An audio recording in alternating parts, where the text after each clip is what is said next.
nga mer waaye billahi lazi la ilaha illa huwa taalibe état li Mawlana Cheikh Ibrahima forcé lii dëggal loolu yow yàggal nga fi loolu te xamoo yàlla bàyyi la xamal yàlla te di fi jugee bàyyi di des di xam ne yàlla ñi nga am danañ fi jugee ñeneen ñëw ñooñu di ñëw di dem ba bu tey wal siru bi ak mbóot mi ñi ko kasee ki xam ne te yàlla xamal ko te ku mu xamal nga xam te kenn xamalu ko te ñi xam moo leen xamal mooy Mawlana Cheikh Ibrahim Niass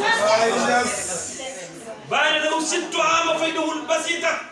wa adraku asraruhu muhita yàlla may na ma man su ma neexoon ci benn fan képp ku yàlla may bakkan nga xam yàlla ci ay seconde Cheikh Ibrahima bàyyi rek lañ xam ci jamono bàyyi rek lañ gis ci jamono bàyyi rek lañ njëkk ci jamono benn góor gi taxaw ci alam bi foog teg dëndam bi ne waxat ma fatxi xenda mahdi waxat alal jami bi jaarixi bi tax taxadaa yi benn góor ñi la koy wax ndax amee wuñu maqaama bi عند مهدي وقد أنت جميع رجال الخير